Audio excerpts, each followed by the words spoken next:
Good afternoon, everyone, and welcome to today's webinar, Intergovernmental Affairs and Tribal Relations, Strengthening Partnerships for Policy and Technology Solutions. My name is Victoria Hodge, and I'm a product manager here at Leadership Connect. Today's dynamic panel brings together leaders and changemakers to explore the critical role of intergovernmental collaboration in forging strong, respectful partnerships across federal, state, and tribal governments. As the landscape of public policy and technology continues to evolve, our collective ability to work together is more essential than ever.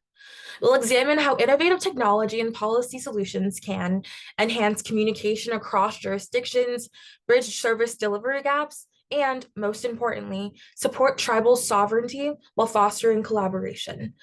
By highlighting real-world success stories and best practices, we hope to inspire a unified approach in governance, one that not only embraces innovation, but also centers equity, mutual respect, and lasting impact for all communities.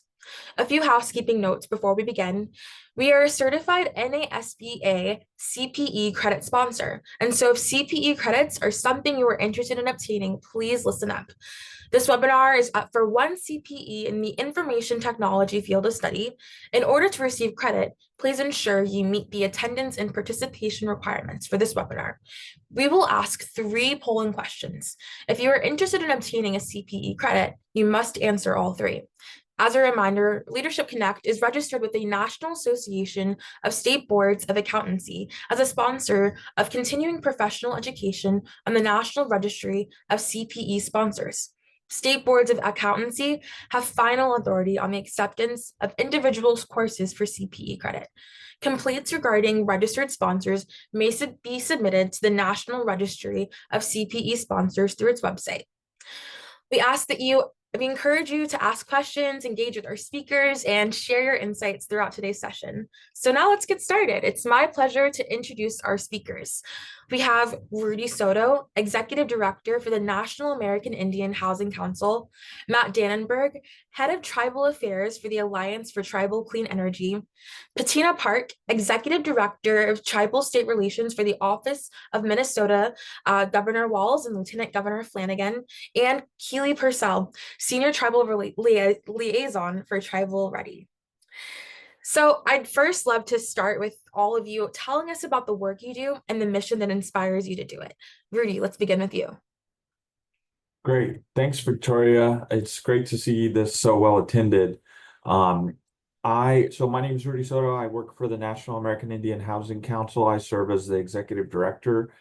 The work we do is all focused on housing and community economic development, which is very foundational for everyone. And in Indian country, our ancestors had the foresight when the United States was forming to form treaties and legal agreements that provided, in exchange for land, housing, healthcare, education, and general welfare protection for perpetuity. And that's why we receive funding to help administer housing services in Indian country, mainly through the NAHASA, which is the Native American Housing Assistance and Self-Determination Act. And I love what I do, what we do, because I've worked in rural development. I'm from Idaho, a rural state in nature, and my tribe is rural, and we rely heavily on the need for federal resources, where smaller communities and even in larger communities, housing is just so essential for folks. Thank you. Thank you. Matt, tell us more about the work you do over at the Alliance for Tribal Clean Energy. Yeah, thanks so much for the opportunity and facilitating this panel today. Good to see so many great colleagues in the field. Bonjour, everyone. I'm Matt Dannenberg. I'm the head of Tribal Affairs at the Alliance for Tribal Clean Energy.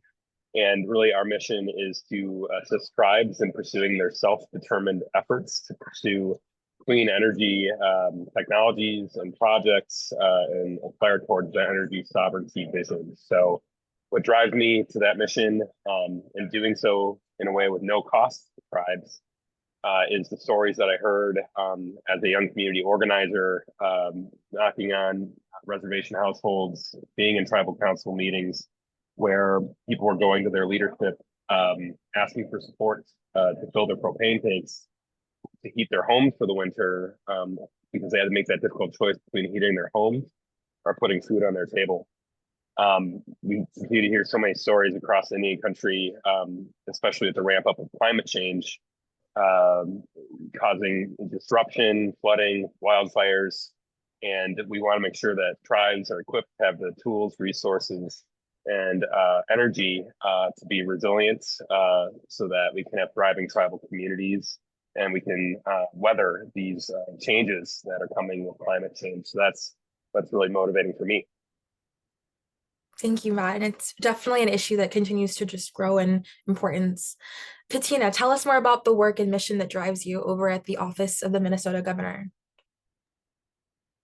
Petrawash to everyone. I serve as the Executive Director of Tribal Relations in the Governor's Office, which means I'm at the highest level of government, which means I do a little bit of everything as things come up. You can imagine, you all know, issues that impact Indian country are everything. And so one day I might be talking about elk management. The next day I might be dealing in internal issues around education. But overall, being in the first office of its kind in Minnesota, it's really been such an honor and a privilege to be in a place where I can put voices at tables where we have not always been. And that has been my overall mission, is addressing the erasure and invisibility and just miseducation that occurs so broadly everywhere, that has such a negative impact on when policy decisions, when law, when anything is decided, trying to improve that understanding so that it's not just me in here trying to fight the fight everywhere, but there are people all over who get it, understand it, and so good decisions are made at all levels of government, rather than having to fix bad decisions that came out of misunderstanding. Thank you, Patina. Keely, tell us more about the work you do over at Tribal Ready. Hi, everybody. Good morning, good afternoon, wherever you are. I'm Keely Purcell. I'm a member of the Winnebago Tribe of Nebraska, live and work on my reservation, and it's all thanks to the internet that I'm able to do that. But as the senior tribal liaison, I work with our staff and with our clients to really find an understanding of what tribes need. And lots of times what I find is our tribes are very, very passionate about what their people need and how to, what they want for their people. So part of my job is to turn that passion into action. And that action is bringing broadband services, bringing internet to our tribal communities. We all know what happened during the pandemic.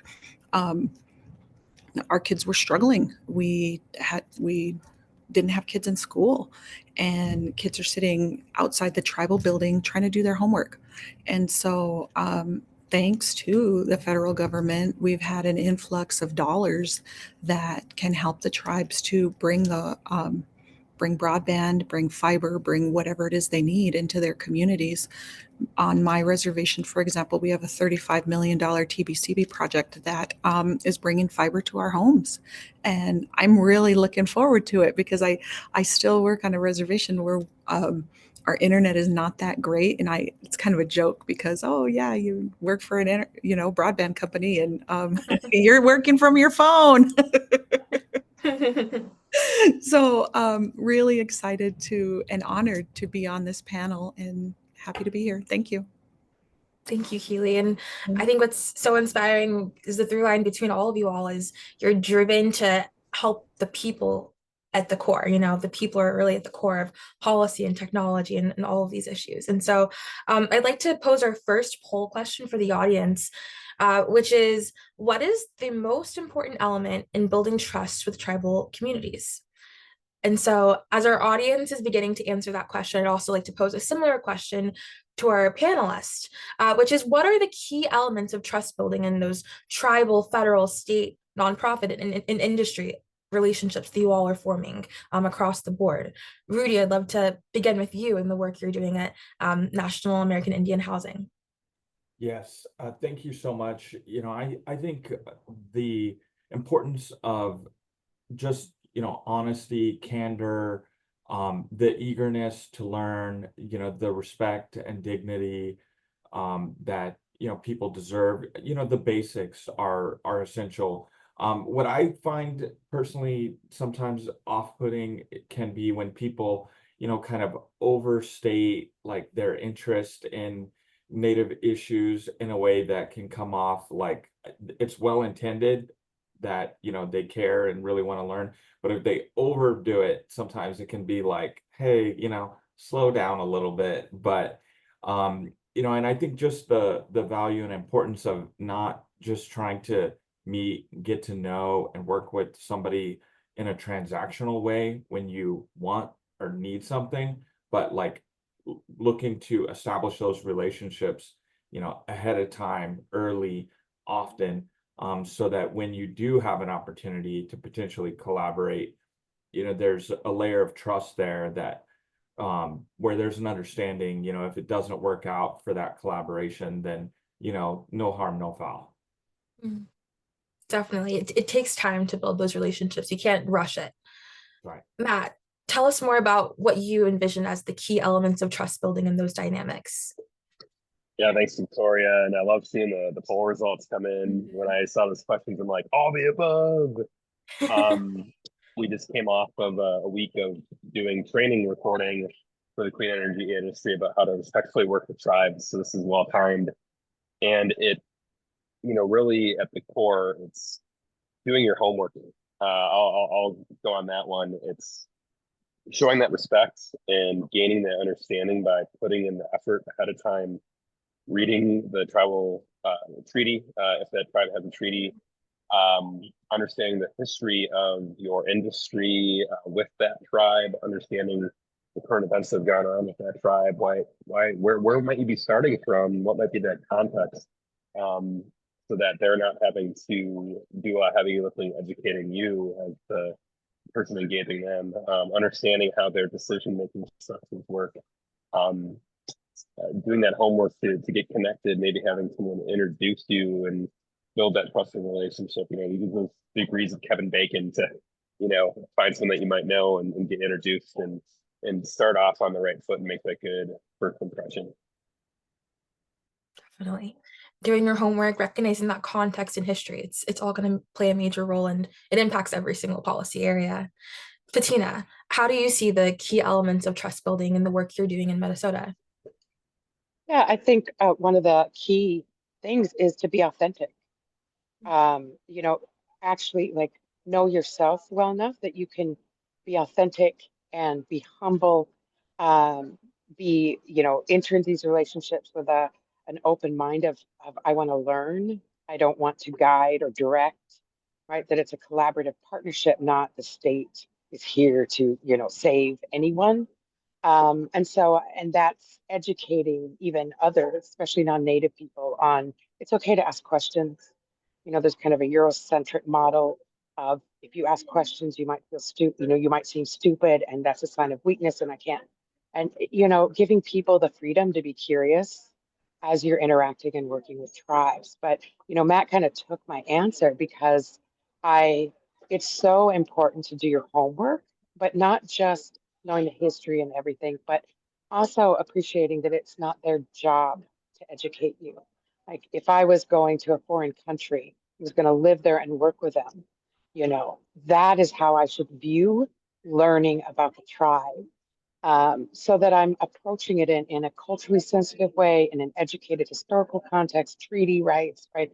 All of the things. I might make mistakes, and it's okay to make mistakes. Give yourself that permission, which is where you're authentic.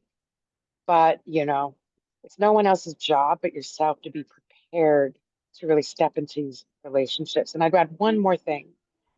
I call it taking one for the team. It's just also acknowledging you're not the first. There's a history of interactions and relationships that may have been very bad. And so you might have to own that and essentially apologize for those past actions and commit that I'm not going to do that. And this is how we are going to do better in the future. And then follow through. Don't make promises you can't keep. Follow through. And over time, you will build that trust. But no one owes you their trust. You really have to earn it. And it's a reciprocal relationship ultimately. Definitely. I love what you said about earning that trust, and that reciprocity is it's so important. And Keely, I'd love to hear more about how you view the key elements of trust building in these types of relationships. Um, I loved what everybody had to say because you guys all stole my answer, Bettina. Being authentic and being real is the thing. I asked my friend one time. He's very large in business, but he works with tribes, he works with natives, he works with white people. And I asked him one time. I said, "How do you talk to the white bankers?" And he said, when I talk to them, he said, I say something like, well, back when I was on the rugby team in Harvard, and he said, because that matters to them. And he said, but when I go and talk to tribes, he said, they don't care what I did at Harvard. He said, they care what I'm going to do for our people. They care about how working with us will benefit that grandmother. He said, someone like my grandmother. And this goes back to what Bettina was saying, that real authenticity, that genuine desire to do better for your people. Native people, we are very community oriented, and the work that we do has to be community oriented. I was an urban Indian for a long time. I've been a resident for a long time. Um, and what I found being an urban Indian is that when I first left the res, I'm like, oh my God, what about my people? My Winnebago people. And then I moved to Rapid City. I'm like, these are my people. All these Indian people are my people. And so building that relationship and viewing our people as your people is really helpful. And then again, asking those questions that Patina said, mistakes have been made in the past. The other thing that I would say about the authenticity is, when we all introduced ourselves and we all said, this is our tribe. And so I've been in meetings where a non-native person will say, "Oh, I'm just white." Well, no, you're not.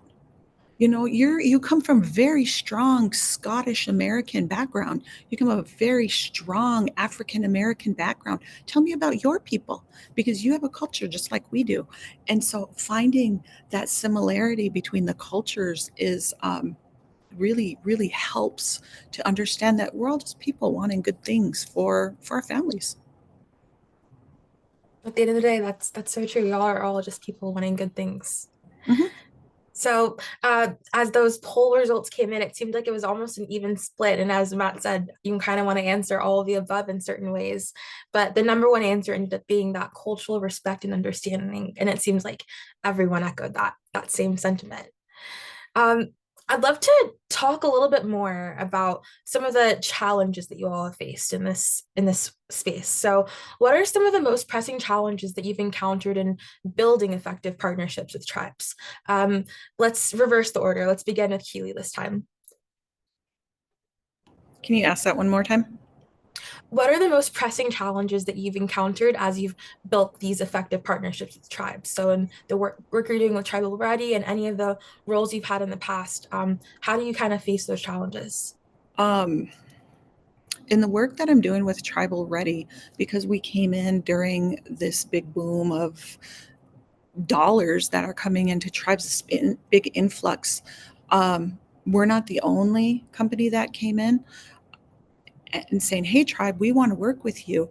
And tribes have to filter out who's really there that has the resources, has the knowledge, has the skills and ability to do what we want for our people. And again, this goes back to building that strong foundation, building that relationship, finding that person in that community that knows you already, because building that relationship, oh, I know Keely, I worked with her at NCAI. She's really great. And you have to find that trust, that again, that common ground where they know that you're coming in to help our people and not to take, with your hand out. We've worked with subcontractors that are coming in to take. They don't care about our people. And what my boss has said many times is, we don't work with people like that. We want to work with people that respect tribal sovereignty. And I appreciate that, because I have a very nonprofit, very tribal oriented background where anything that takes advantage of tribes, I'm not going to support that. And so really, yeah, building that foundation. I love that. So Mm-hmm. as we're continuing to answer this question, I want to tell the audience we have our second poll out right now. So the question is, which area of technology holds the greatest potential for supporting tribal communities? And you have a few options there, and I'm very interested to see what the results will be. But let's continue on with this question. Katina, can you tell me more about the challenges that you've faced as you've built effective partnerships with tribes? Yeah, I think I already mentioned one of the biggest challenges really is the past experience, right? Since Minnesota became a state, the relationship with the tribes have not been positive, and have been actually violent. And, we have some recent legal battles that have taken place where the state has tried to usurp tribal sovereignty and tribal rights. So, owning that and recognizing that has an impact, I think is so important. It's also, as a state, we share land. So there are jurisdictional challenges of co-managing and making decisions when you have multiple stakeholders, right? I sometimes do have to remember tribal leaders, even tribal community, that, the governor and lieutenant governor, they are for the entire state. And so, there might be times where there might, be a better and larger explanation of kind of the why the answer might be no right now, or the challenges we're having more politically, and could tribes help support us with that, with some of their communities, and kind of ripple it. Because it really is, it's one thing to understand sovereignty at an academic level, but as a state, we also have to have an understanding of what is the legal frameworks around sovereignty, where, and historically maybe the tribe or the state hasn't recognized a tribe's right to permit and seen it as an attack or an offense. Now we're in an area where it's no, we can co-manage, we can have concurrent jurisdiction. It's not a threat to us. And in fact, I often say, wouldn't it be ideal if actually the tribe took it over, if they're more competent and have the staff and ability, and then we can just partner with them, but they lead it? That's one less thing that we would have to do then in that area. And, even switching the narrative in that way so that people see it less as, we're losing something because tribes are gaining more recognition of that sovereignty. But on the flip side, it's also important. We've had to do a lot of educating tribes on state processes.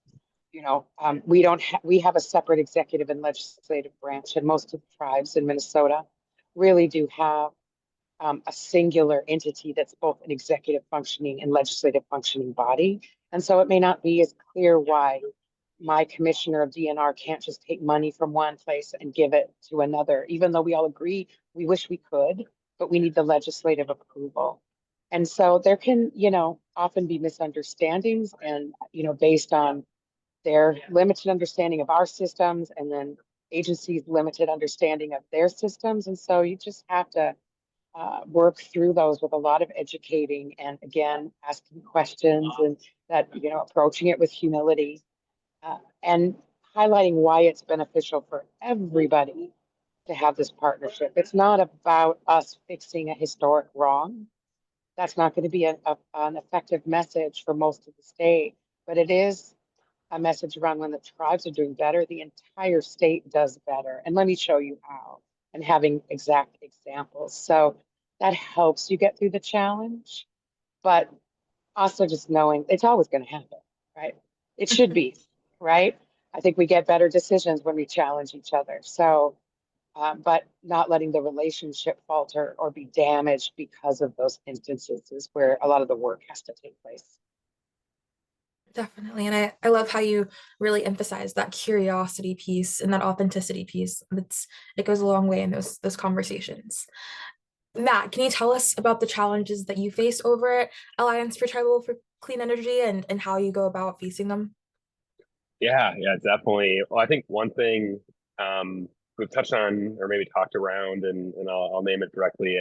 Maybe it's more so laws with the U.S. Department of Energy, but the same thing when you're working on energy projects with the Alliance with developers, being really thoughtful about the speed at which you're moving at, and moving at the speed of trust, which is some slogany, but it's understanding the tribe's decision-making protocols, that there might need the cultural leadership engaged, community engagement, like moving at that speed, even just booking your first meeting as you're establishing that relationship, not forcing your deadline on the tribe. So moving at that speed, and when you often are dealing with people or different actors that are transactional and used to operating in different venues and not having worked with tribes often, they want those quick answers. They want that meeting scheduled at that deadline, and it's not often meeting the community where they're at. So that was a challenge. And I think, yeah, just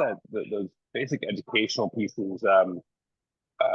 It's just nodding vehemently while Patina was talking about many things, and then from the federal perspective, having agency staff go out and not know what the federal trust responsibility is, and having a tribal leader say, hey, asking them what it is, and they say, well, like the trust between you and me, and so that waxing and waning of the federal government living up to their trust responsibility to tribes, which is their obligations based on the treaties and what the tribes have given up for that piece, and for the government to fulfill their obligations to tribes. And so as administrators, things wax and wane, that commitment to that trust responsibility waxes and wanes. And you could have the best tribal consultation policy or decision-making process, but there is those conflicting priorities where, while treaties are the supreme law of the land and the trust responsibilities there, sometimes tribes are brushed aside in favor of another stakeholder or another industry group, something that's another priority of the state or the federal government, and that is an area for large improvement. So I'll leave it there. There's a lot of stakeholders in some ways to come to the table, and how do we make sure that the right voices are there? So that's a difficult challenge, but it seems like you all are equipped for it. Rudy, can you tell us more about the challenges that you all face over the National American Indian Housing, and how do you guys go about facing them? Yeah, I would just echo, many of the comments that have already been made, and just emphasize the need to, really come correct at people in Indian country, among tribal communities. People it's very ingrained in us to be good listeners and to exercise discernment, so that, when we're dealing with people, we're more or less sizing up like what their intentions are. And so, something I've experienced and, enjoyed, like there's like stereotypes, right? Like stoic, Indian, there's different terms out there, but people might think that something they're saying is going over negatively with, a tribal person, when they actually might like it. They're just really listening to you very seriously, because that's just a coping mechanism for us. And like Matt said, like taking the time to understand processes, and to just understand that, the timelines may be different, and you need to understand the lay of the land first. And last but not least, I think, I've seen a lot of situations where people will want to reach out to a tribe, or, a tribal entity, or tribal enterprise, and pitch something. More often than not, that's not the best way to come about it, but it's to form those relationships ahead of time, and to find those intermediaries. The protocols that exist in tribal communities, more often than not, a cold call, cold email isn't the best way to go. It's getting to know the right leaders, community members that are trusted, that engage, with people on behalf of the tribe, And the last thing I'll mention is tribal organizations. There's tribal organizations, local, regional, sometimes statewide, and national on every issue under the sun. And so if you have something you're passionate about, that, whether it's energy issues, whether it's housing issues, give before you take, go support those organizations, attend their conferences, sign up for their newsletters and find ways to become a part of the community, because that's often where you'll meet a lot of people at once, and then you'll have connections with many tribes and tribal organizations. And those people, all the, whatever they say, 6 degrees of separation, people can introduce you to people once, you've established a good reputation. Agreed on that. So we, as we were answering those questions, our audience was answering the poll question, which was, which area of technology holds the greatest potential for supporting tribal communities? And the number one answer was broadband access, which ties right back to the work Keely does over at Tribal Ready. And so I'd love to pivot to you, Keely, and ask about how can technology be deployed in culturally responsive and inclusive ways for tribal communities? Obviously, broadband is one example of that, and there's so many, but how do you all go about deploying it in the work you're doing and making sure that it's, of course, that culturally responsive and inclusive? Keely, yeah. Ouch, that's a tough question. But a real easy answer. The answer is, how does the tribe want it done? Like, use your ears and really listen to what they're asking for. We've had tribes say, we want our fiber to go all the way up to our powwow grounds, or we want our stuff to go to our ceremonial grounds. We've had other tribes say, no, we don't need that over there. But to really listen and to create a project that responds to what they need. Again, going back to that passion, they have a strong passion for their people, and they know their culture, they know their traditional values, they know what's important to their people. And one of the things that I found that's most important to everybody is making sure that their elders have access, so that they can FaceTime with their grandkids, or making sure that our youth, more than me who works from home, but our kids have the access that they need so that they can go to school. My daughter got her master's degree online.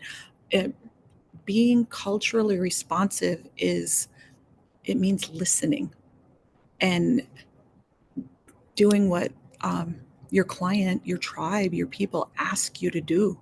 And maybe you have an opinion, and you've offered your best recommendation, but in the end, it's about, how does the tribe want to utilize those dollars? How does the tribe want to serve their people? And then create from there. And that makes it amazing and wonderful and culturally responsive.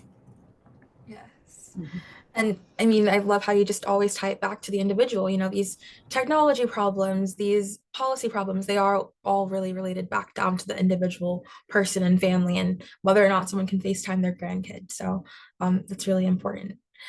Katina, and the work you do, how does technology play a role, and how do you go about deploying it in culturally responsive ways for tribal communities?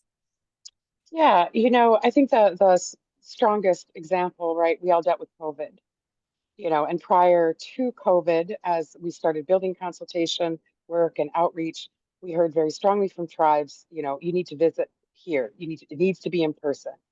That is how we do it. And yes, then COVID, we couldn't. And so, how do we utilize, Teams, Zoom, whatever the system is, and still recognize we're people, not the screen? So can you incorporate, like a prayer? It's better in person, but maybe you do something that even on the Teams meeting, right? You ask and listen to learn what are the data. Like, maybe there are data challenges with the tribe and Teams isn't going to work. So maybe we need to figure out how to do a meeting where we're separated by enough distance and safe, right? Um, but I'm not as heavily involved in technology. It is really more just around establishing meetings. And now we are relying a lot more on these Zoom webinar kind of approaches than we ever have in the past. And so that kind of creates a new way of thinking about how do I develop the agenda?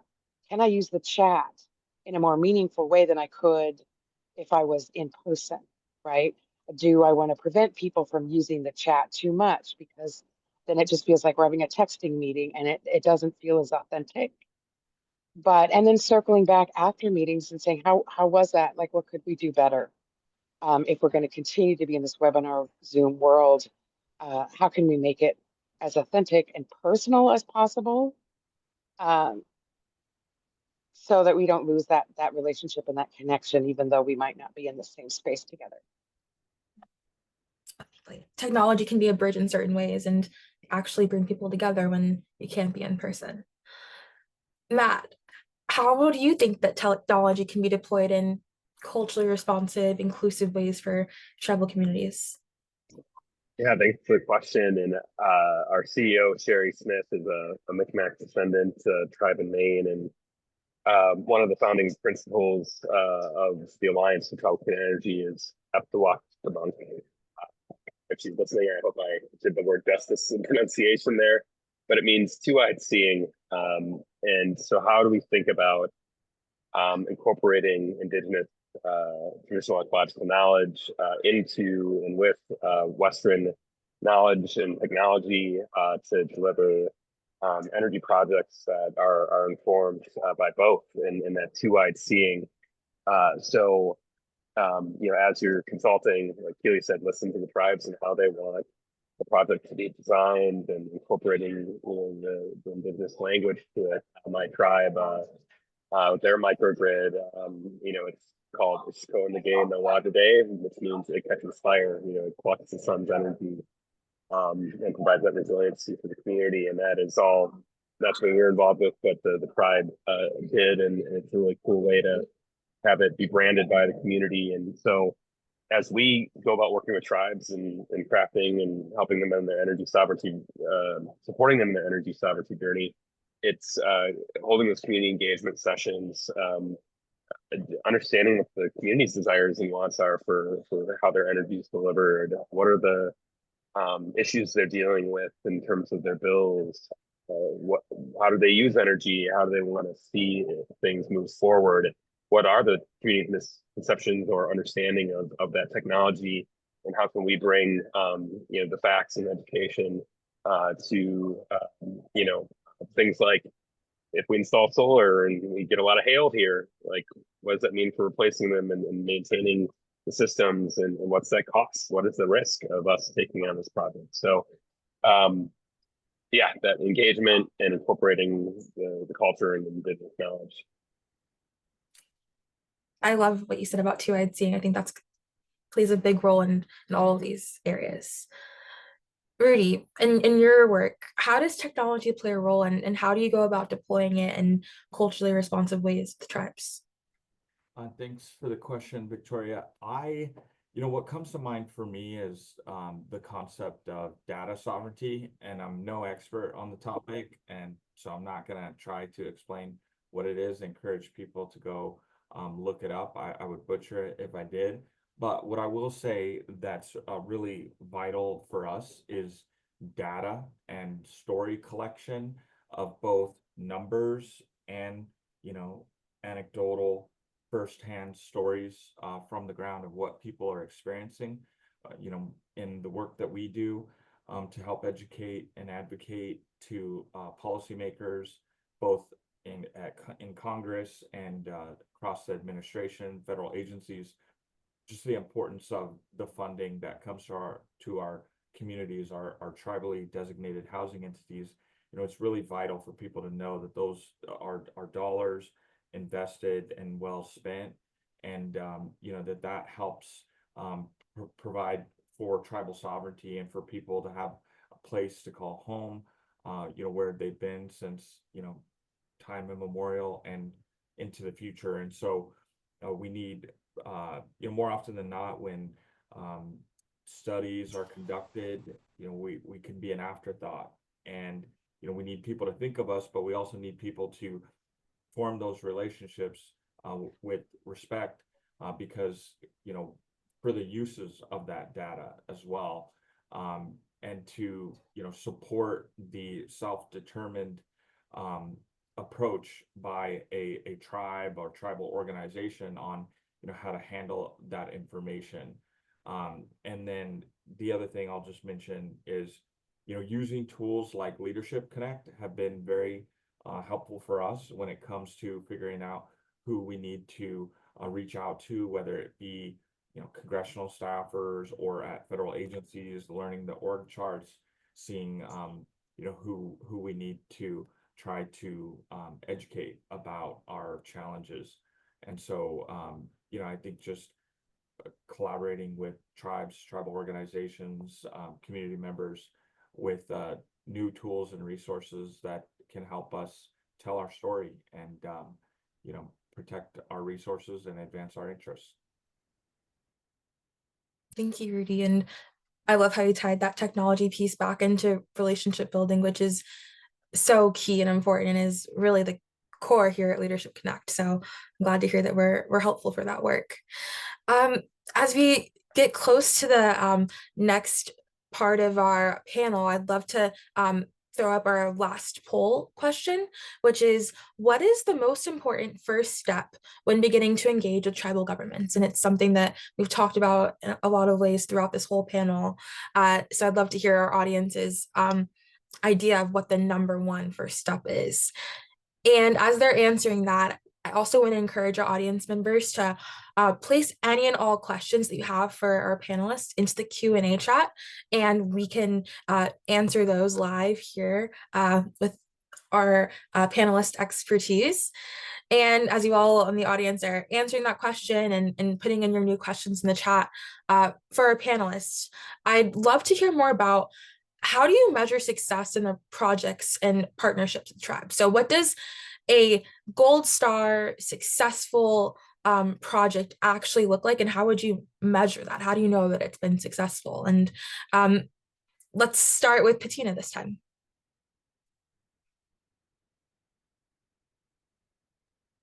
Sorry, I had a little unmuting problem there. Wow.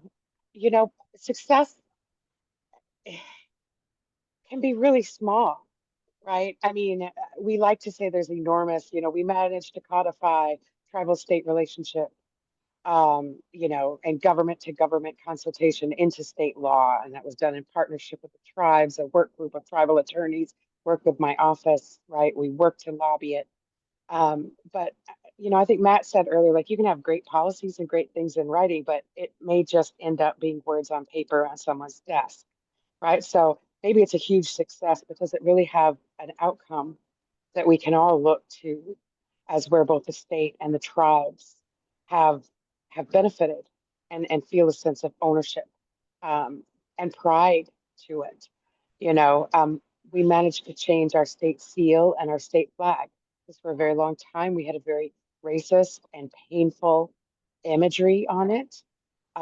It took educating the bigger public about it, but that little thing of knowing that tribal leaders can now come into the Capitol building to meet with the governor and not be bombarded by this racist imagery everywhere they go, including in the governor's office and on napkins, right? To me, that's success, because they feel welcomed into space that is supposed to be the people's house, but has forever not included tribal leaders or tribal people into that space. So it's hard to, make a news article or get the Star Tribune to write a, expose about how wonderful this project was. But it's the small things, right? Seeing the discomfort leave, right? Seeing a willingness now, like, yeah, we'll come to the Capitol, we'll meet with the governor there, that's fine. When in the past that wasn't true. And we've transferred a lot of land into trust. We've done a lot of things that we're very proud of. But ultimately, I think when we sit together and we have strong relationships, where even when it's bad and things get bad at times, we're still in relationship with each other. And to me, that speaks to the success of our projects and partnerships and relationships overall. That one bad thing doesn't undermine everything. We pick ourselves up and move on to the next thing. And not a single lawsuit has been filed in the governor's term over 6 years between the tribes or the state.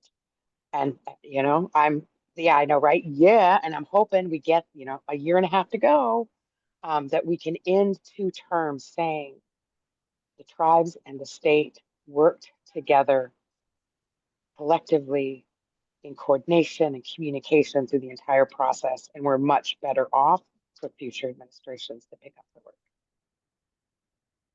That's an incredible success. You should be very, very proud of the work you've done there. Matt, what does success look like for you over at Tribal Clean Energy, and how do you measure that? Yeah, and I just have to start off by saying, Patina, you're being modest.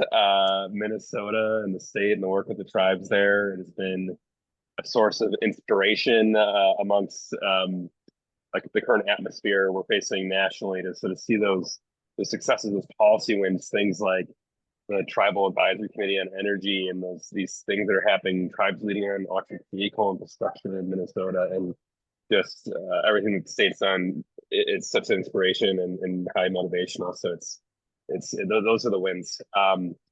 For us at the Alliance, how we measure success, it's making and delivering impact for the community, right? How have we invested resources, time, and built relationships with the tribes that we're working with, develop that trust, established agreements and things on paper, but then how have those led to projects on the ground that have changed people's lives, lowered their energy burden and costs, and put the community on a path towards a more climate resilient and energy resilient future. And so those are, I think, our metrics for success. How many, partnerships have we forged? How many,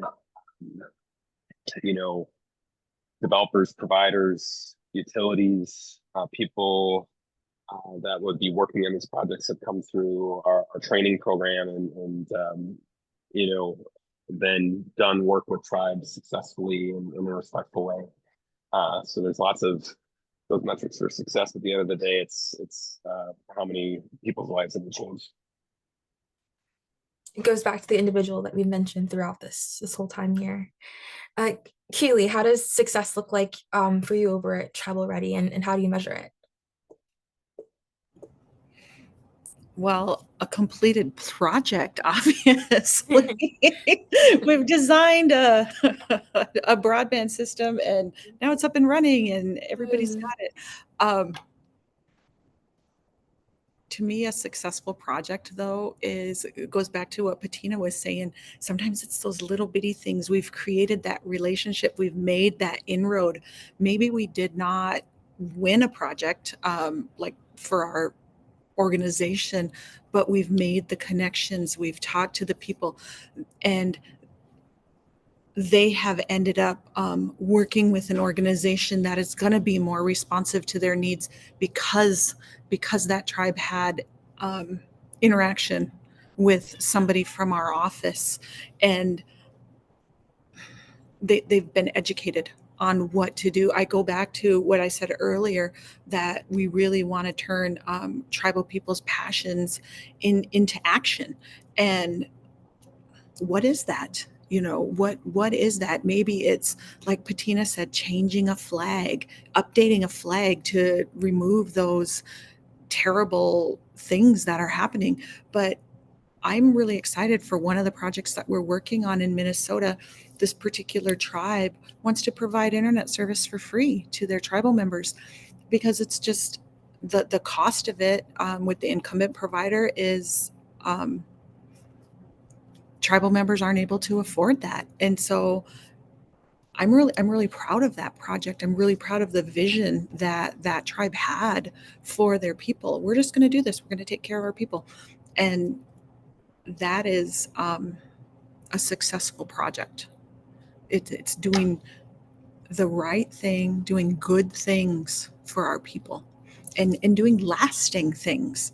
You know, we have a lot of, oh, let's hurry up and spend this money and have a quick summer camp. And maybe it sounds like you're just hurrying up to spend money, but what you're learning at those little kid camps about culture, about dancing, about taking pride in your community is lifelong. And it might seem like, you know, you just went to this little 3-day thing, but it has given you a lifetime of respect for your community and for your people, so that when you come home, you can do what all of us on this panel are doing, helping our people. And we're successful projects because we're helping our people. So I'm excited for what we're doing here at this particular Leadership Connect event. We have all these people that are on here and they've come here to learn something, and maybe they're going to take something away from what I said or from what Patina said or Matt said, and bring that into their job, so that when they go out and work with our tribal people, they remember, oh, Matt said this. And it creates that responsive relationship. We'll never know. Matt's never going to know that what he said today really helped one of our federal partners to be more responsive to tribes, but that's success. We've opened some eyes, we've opened some ears. That's success.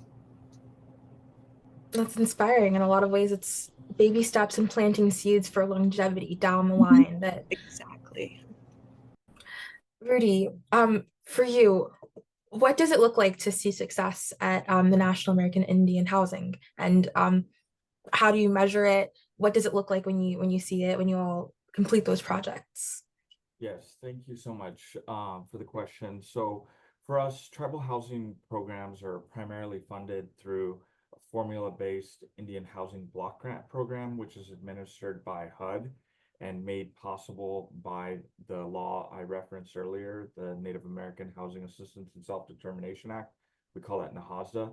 It was last passed in 2008, but expired in 2013. It's still been funded by Congress, but in this environment right now, we're at risk because of programs that are not authorized but still funded or are at risk. And for us, success looks like getting that legislation reintroduced and reauthorized and passed. So we're working hard on that. You know, thankfully we have a champion, a freshman representative from Montana, that's going to help reintroduce the bill on the House side, and that makes it possible for our training and technical assistance and housing projects that happen out in Indian country.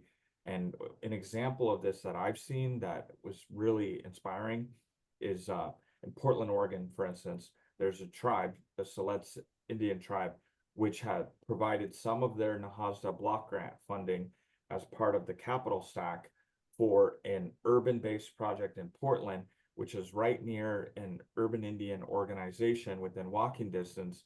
And they've created this beautiful building with Native artists that have contributed to it, which has also made it possible for there to be a building, an incubator space for Native small business owners to go. And then there's also a new restaurant, an indigenous owned and operated restaurant next door.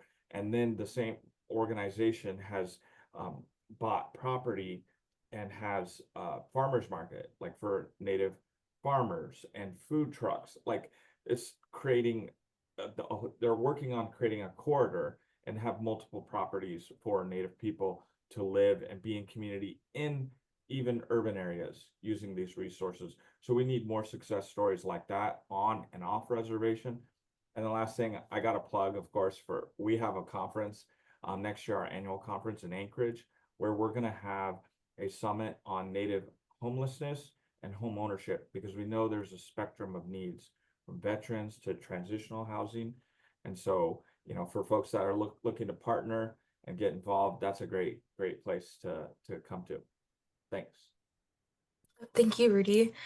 And our audience finished answering that poll question, and the number one answer, which I think we'll all be happy to hear, was what is the most important first step when beginning to aid engage with tribal governments, it is listening and learning. And that's something that we've emphasized throughout this entire panel discussion. And so we have one question from our audience from Will Wong. What are the top 3 technologies most needed for tribes? And so I'd open up this question for any of our panelists to chime in and answer. What do you think are some of the top 3 technologies that we most need for tribes? Ooh, I'm going to take that. That's easy. Broadband, because we need our people connected. I'm able to live and work from home because of the internet. When I worked for the National Congress of American Indians, I started during COVID, and so we were all able to work from home. That meant all of us went back to our home reservations, went back to our home communities, and we were able to really connect. We weren't in the DC bubble. And so I think it made the staff more effective. And I appreciate broadband, like number 1. Number 2, I'm going to go with Matt's program of clean energy. Like, that's always been a thing, is how do we protect our environment? How do we do the right thing for our Mother Earth? And then my number 3 thing, I'm going to say housing. Housing is a huge issue in Indian country. There's been times where there's been 14 people in my house and I have 3 bedrooms and 1 bathroom. And so, but you take care of your people. And so what Rudy does in housing with Nahasda is so, so important to our people. And then having Patina to come along and champion that for the tribes, heck yeah. That's, to me, those are really the 3 things. And it's all these issues are interconnected. Matt, go ahead.